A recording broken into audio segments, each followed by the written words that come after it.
Montana Territory, November 1886.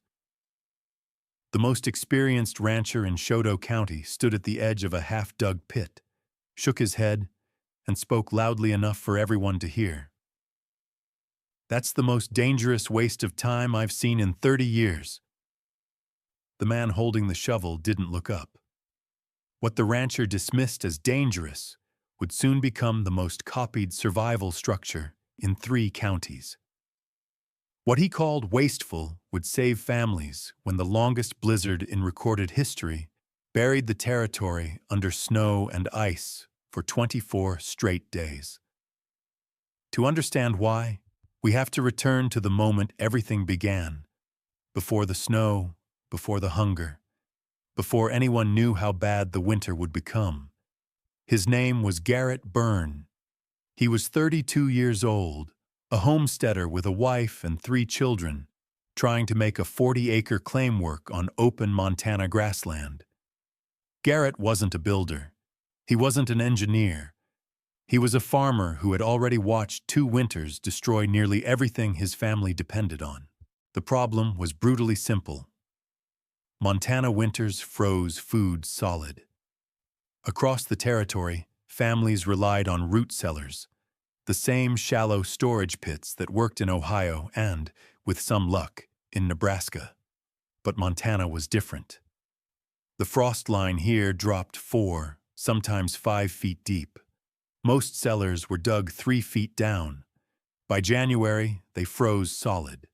Potatoes turned to black mush. Carrots became ice blocks. Meat froze so hard you needed an axe to cut it, if it hadn't already spoiled.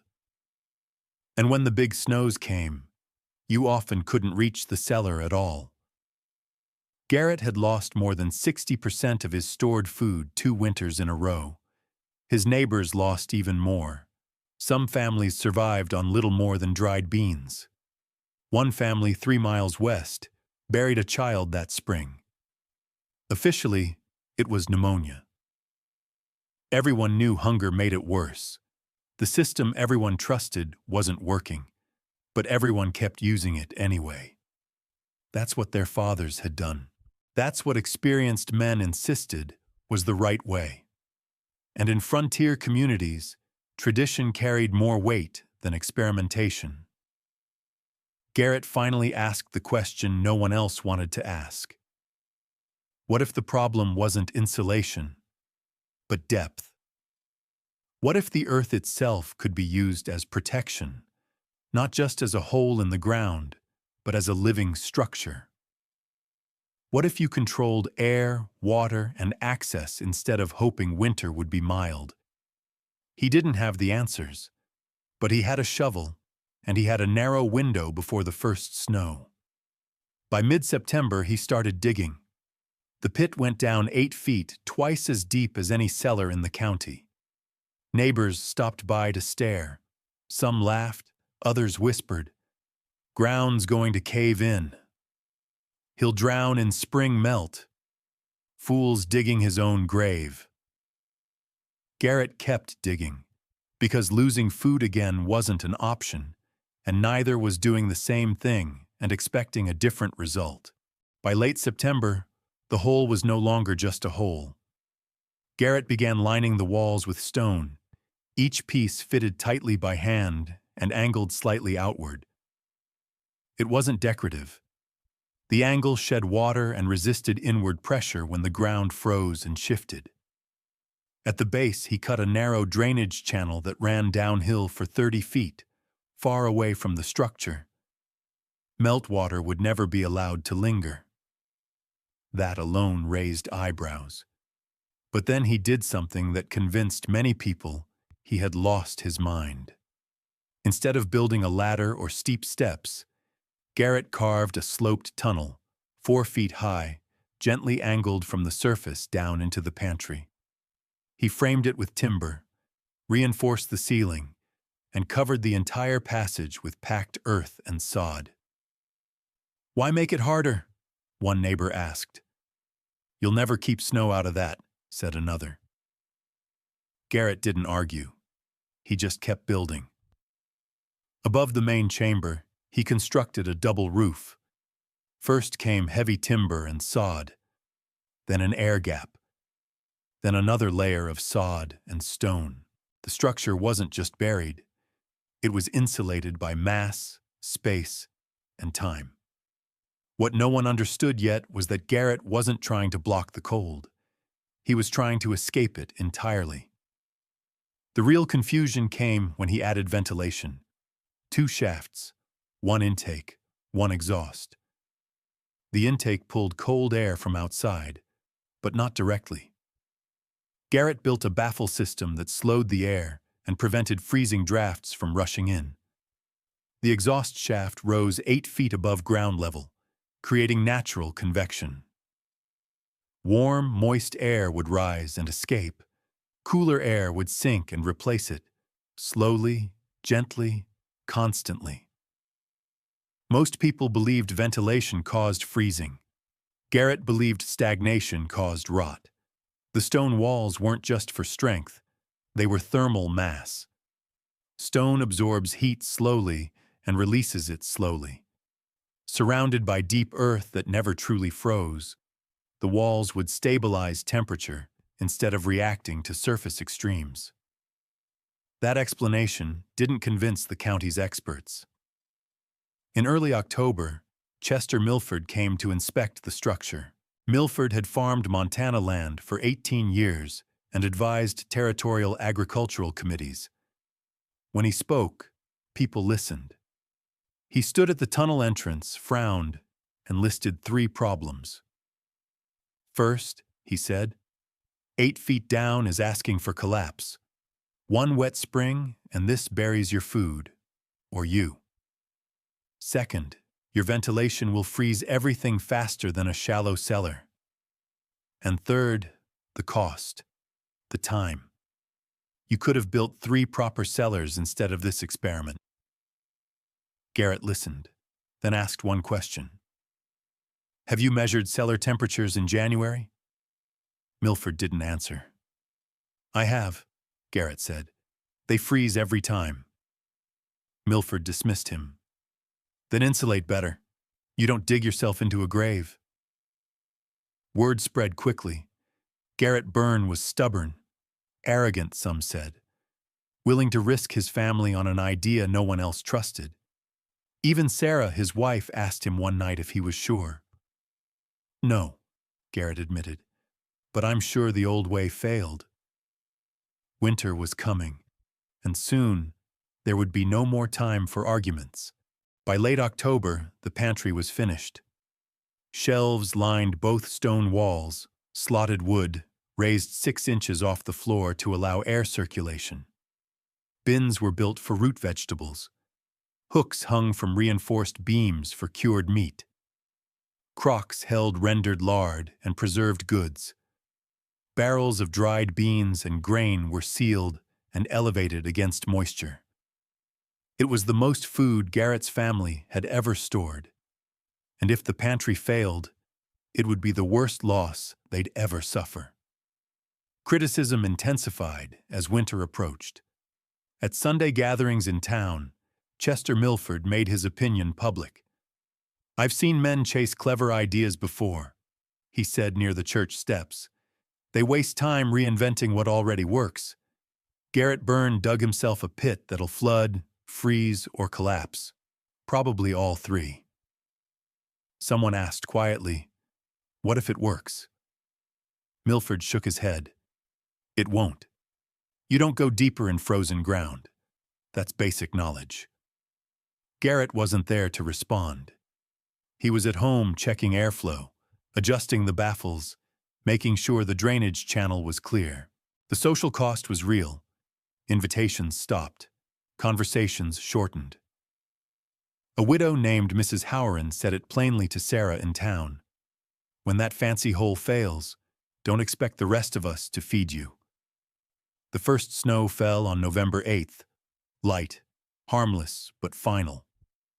Garrett went down into the pantry and checked the mercury thermometer he'd hung on the wall. 48 degrees Fahrenheit. 3 days later, after a hard frost, the outside temperature dropped to 22. Inside the pantry, it was still 47. The system was holding, but winter hadn't shown its teeth yet. That happened on January 9th, 1887. A brutal cold front swept down from Canada. The temperature plunged from 15 degrees to 8 below zero in 6 hours, and kept falling. By nightfall, it hit 20 below. Snow followed just after midnight, driven sideways by relentless wind. By morning, the world was gone. Day after day, the storm didn't stop. Snow piled 3 feet deep, then 4, then 5. Drifts climbed to rooftops. The wind screamed without pause. Stepping outside meant frostbite in minutes. Firewood disappeared faster than planned. Livestock froze in barns. Root cellars across the county began to fail. Potatoes turned black. Carrots split. Meat froze solid or spoiled. Some families couldn't even reach their cellars, buried under 6 feet of snow. The blizzard didn't last a night or a week. It lasted 24 days. And while the territory rationed, froze, and prayed for relief, Garrett Byrne walked down his covered tunnel every single day. Inside the pantry, the thermometer read 46 degrees. Steady, calm, alive. While the blizzard raged above ground, life below the earth continued almost normally. Each morning, Garrett brushed light snow from the tunnel entrance, stepped inside, and walked downward as the air gradually softened. He adjusted the ventilation baffles slightly during the coldest nights, slowing intake without stopping airflow. Moisture never built up. Frost never formed. The potatoes stayed firm. The carrots stayed crisp. The cabbage remained fresh. The meat was cold enough to be safe, warm enough to cut with a knife. Garrett's children ate full meals every day.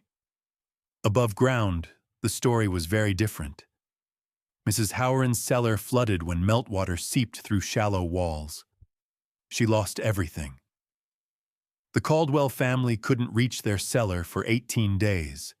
When they finally did, nearly 70% of their food was frozen or ruined. Chester Milford's insulated above-ground cellar dropped to 28 degrees. His potatoes were destroyed. By the second week, families were eating once a day. By the third, some had nothing left but beans. The blizzard finally broke on February 2nd. 2 days later, the first visitors arrived. The Henderson family walked 2 miles through snowdrifts to Garrett's door. William Henderson's face was gaunt. His wife stood behind him, holding their youngest child. "We heard," William said quietly, "that you still have food." Garrett didn't ask questions. He invited them in. Sarah prepared a full meal. Boiled potatoes, carrots, salt pork, fresh bread. The family ate in silence. Afterward, Garrett took William down into the pantry. Halfway through the tunnel, William stopped. The air had changed. Warmer, still. At the bottom, Garrett pointed to the thermometer. 46 degrees. William stared at the shelves. "You didn't lose anything." "Not one potato," Garrett said. Word spread fast. Families compared numbers. Traditional cellars lost 60 to 80% of stored food. Many became inaccessible during the storm. Garrett lost nothing and accessed his pantry every day. A farmer named Dalton arrived with a notebook. He measured depth, ventilation, drainage. "The depth is the key," Garrett explained. "Below the frost line, the earth holds steady heat. You just have to work with it." By mid-February, the facts spoke louder than reputation ever had. Once the roads became passable, the conversations changed. Men who had warned Garrett he was risking everything now stood inside his pantry, asking careful, practical questions. How deep exactly? What kind of stone? How wide was the tunnel? How did he keep it from flooding in spring? Garrett answered every question without judgment. He didn't remind anyone of the laughter or the warnings. He simply explained what worked. The Earth is a thermal battery, he told them. At depth, it doesn't care what the air is doing above ground. It stays stable. You use that stability. You control moisture with ventilation, and you make sure you can reach your food no matter what winter throws at you. By fall of 1887, the change was visible across the region. Families were digging deeper. Not all copies were exact, but the principles stayed the same. 8 feet or more below grade, stone or reinforced timber walls, drainage that led downhill, dual ventilation shafts, covered, sloped access tunnels instead of vertical ladders. A homesteader near the Missouri River built a 10-foot pantry with a stone-lined passage. A rancher west of Fergus County added multiple chambers for different crops. Mrs. Howren, who had lost everything, hired help to build a reinforced 7-foot version on her land. The Territorial Agricultural Office took notice. An official visited Garrett's property, sketched diagrams, recorded measurements, and circulated the design to extension agents. Underground pantries were no longer gossip. They were documented practice. Even Chester Milford quietly built his own version that autumn. He never apologized publicly. But one evening, he brought a bottle of whiskey and sat with Garrett on the porch. "You did good work," Milford said at last. Garrett nodded. That was enough. By 1890, deep underground pantries were standard across much of Montana territory. They weren't legends or theories. They were tested solutions born from failure, hunger, and one winter that forced people to rethink everything they thought they knew. Garrett never claimed to be a visionary. He said it himself best. "I didn't know it would work," he told Sarah. "I just knew the old way wasn't working anymore." That was the real lesson. The frontier didn't reward stubborn tradition. It rewarded adaptation. It rewarded people willing to ask, what if we tried something different? And sometimes, digging deeper literally made all the difference.